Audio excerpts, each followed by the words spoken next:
tonight, I was thinking of Mad Max. I was thinking of cars that, when it originally came out. And I came up with this guy, um, Bob Peak, Robert Peak, phenomenal illustrator.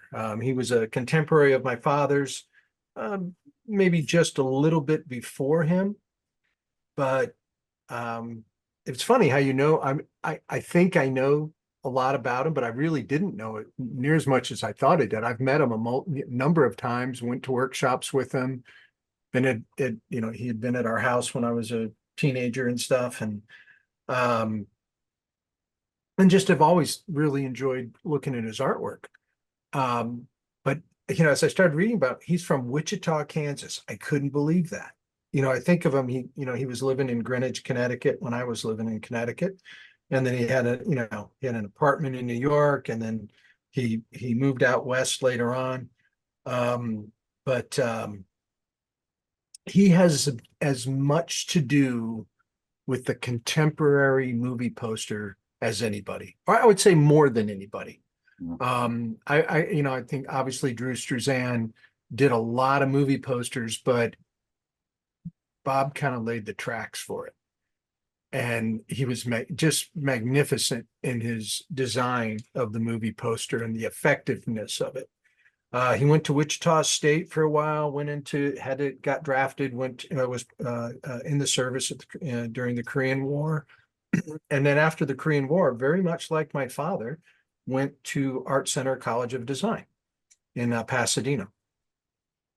And after school, he moved back east to New York to be an illustrator. Started in the advertising side, and I guess Old Hickory whiskey was his first big campaign.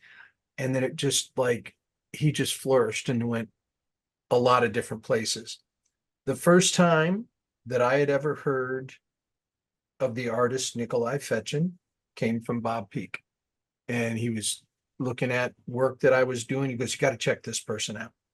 And obviously we didn't have laptops or anything, so I wrote the name down and then figured out that there was a Nikolai Fechin hanging in our living room, and I had no idea who it was. Really, I was really, not aware at the time, not that aware. So anyway, I got some really great pictures to show you. Much like he did a lot of boy-girl stuff, a lot of, originally magazine work, but it quickly went into the advertising side and the entertainment side as it related to movies. But this was very indicative of late 1950s, early 60s magazine work. And he was very involved in cars. And actually there was a car. He was part of the design team for Ferrari on two different cars. And the name of one of them, it was only, it was never went to production, but his name is included in it. Pretty cool. Wow. But again, I love these guys from like the, Fuchs and my father and Peak, that were of this time period that were breaking out of like a traditional mold of, what Kobe Whitmore was doing, or the things that were, this. And then these things started happening, really aggressive materials. And that was them really paying attention to what was going on in the contemporary art world and being influenced by painters. He did a lot of sports stuff. He did a series, like a huge series of stamps for the Olympics. And then in '84, he did a bunch of posters for the Olympics. You're going to see some movie posters start showing up here in just a second. But I just love these things. Look at, this simple materials. This is probably acrylic and, maybe graphite or something underneath. But look at the mileage they got out of as I was always amazed, like when you see like Bernie's work, the transparency, the drawing underneath, but they were just phenomenally good designers and picture makers. They knew how to make it work.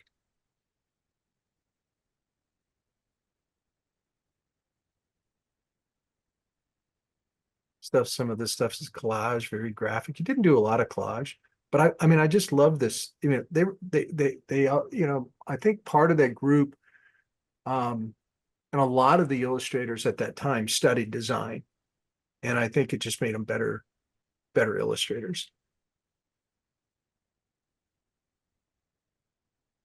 Guy could really draw. Okay, so one of the coolest illustration projects ever was, and again, I need to do a long talk on him, and I need to invite Tom or Matthew, his son, one of his sons, to that knows more about him and the assignments itself. But I'd always heard of this TWA project that he had, and TWA paid him to try, and he got carte blanche to go anywhere he wanted to, anywhere that TWA flew, and to do like locational work, and then, you know, threw great money at him to do it. And man, what a fun project, right? I think I'll go to Paris and do a poster or do an advertisement for TWA. Some sports stuff. Okay, so this is the beginning.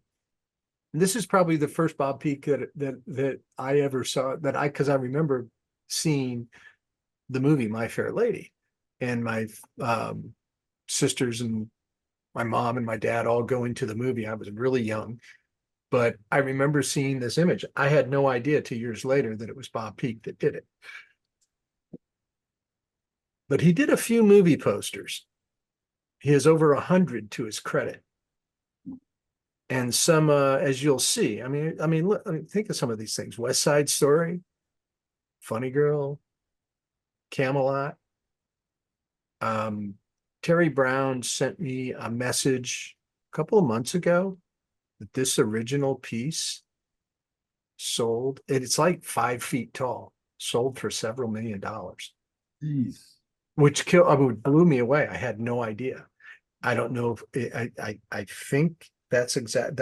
Again, don't repeat anything that I say, but you know, it was from a second person. But I do believe it's probably true because of its value to the movie industry. And that's, you know, that Bob was, you know, the best known movie poster artist in the world. Wow. Isn't that great? Yeah. Design You is hear that George C. Scott drawing up there in the top left? What a great drawing. How about that? yeah. Oops, I got that one twice. I'm sorry. I think we all remember this, right? Yeah. And this, and this. Be careful, John. You might summon Ray. Yeah, he's just going to show up. Man. Is that pastel or is it airbrush? It's pastel. No kidding. Yeah. Wow. I went to his studio once. I was 16 years old. I was with my father, and we went to visit him, and he had a studio in Westport, right on the canal on the water. And I just remember it being kind of, a really interesting, a really cool place. It was like a bat cave practically. But he had just finished doing these, Wow. No kidding. and he had 20 of them. I'm guessing there were 20. That's what I remember. They were just covering the walls. They were all around, like on the floor, leaned up against the walls, all around the studio. And it was cool. Wow. They weren't little either. Hmm. They were probably 40 inches tall, maybe some of them even bigger. That Camelot piece was like 5 feet tall. But you're right here, you just saw 3 or 4 different versions. But he did like 20 versions of them. And that's why he got, I mean, he delivered on his projects.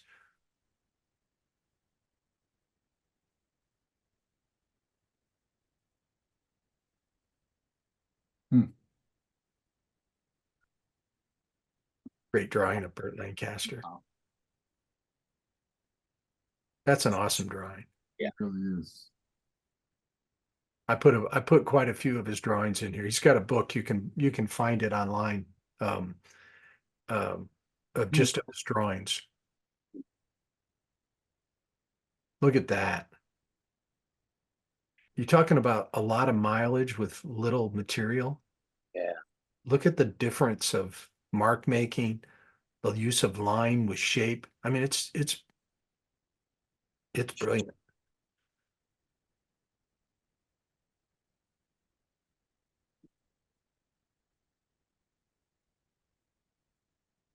That was a cover of Time magazine. I think I remember that. Posters for Missouri Breaks, drawings that he did for, you can see his heavily influenced, especially the one on the right of Fetchin.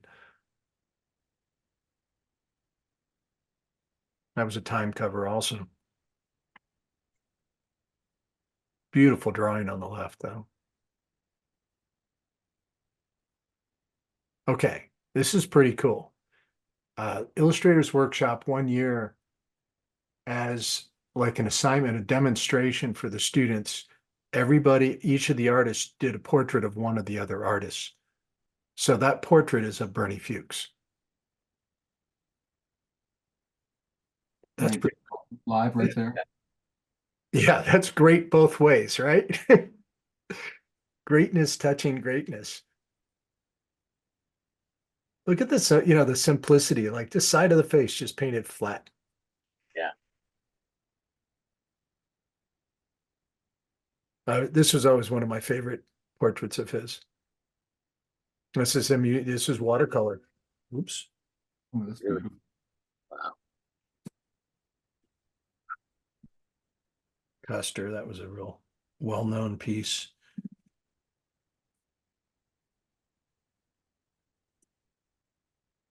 Sinatra and Brando.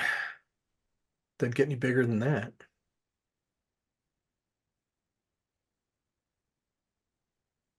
Beautiful watercolor. Wow.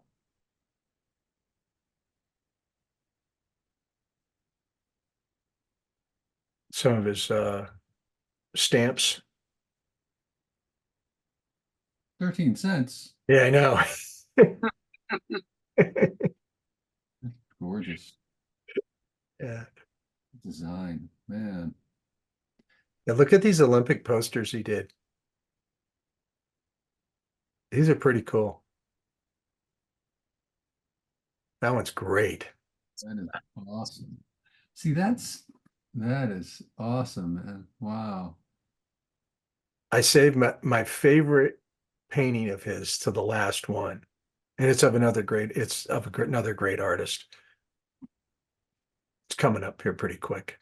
What's that? Alexi, what was his name? Alexi. Oh yeah, you're right.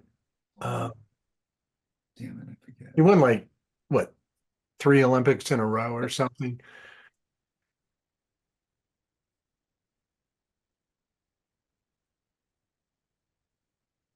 He did one of sword fighting, which I think is about to come up. Soccer. Yeah, that's watercolor. Oh, watercolor, and then what? Like, you think pastel on the top? Maybe it's pure watercolor. I don't know. Looks like them in the whites that he might have brought pastel into it. Just the design is amazing. Yeah, look at that. Yeah. Jeez. That's my favorite one. The posters. I love that. This is really interesting. Doesn't look like him at all, but but it's his. Hmm. Much earlier on, but this is my favorite one of his. Oh, wow. Portrait of Egon Schiele. I was gonna say it looks like Sheila. That's Yeah. awesome. Wow. Isn't that awesome? Yeah. Yeah. Can you contextualize maybe for some of our younger? Egon Schiele was a great painter, turn of the 19th century. Student of Gustav Klimt's. Just one of the greats of the greats, great figure drawer. Did everything. Trouble. Yeah, he definitely had he had issues. He had personal battles as an artist. He wouldn't fly today, put it that way. Yeah, but we won't go there. No, that's fantastic. Wow. Isn't that a great painting? We're drawing Mel Gibson tonight, Dale.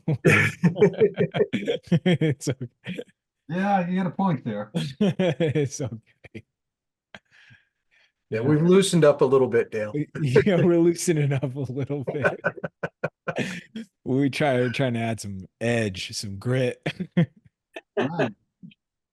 All right, well, that's what I got. If you haven't, I hope a lot of you've probably seen his work, but hopefully I contextualize it a little bit. Bob passed away 1992, way too early at 65. He had he slipped and fell at his pool Oof. and thought he was okay, and he died in the night with aneurysm. Oh no. Wow. Left this world way too soon. Just think, because he had become very productive again. He was doing a lot of personal pieces, a lot of painting, and really good artist.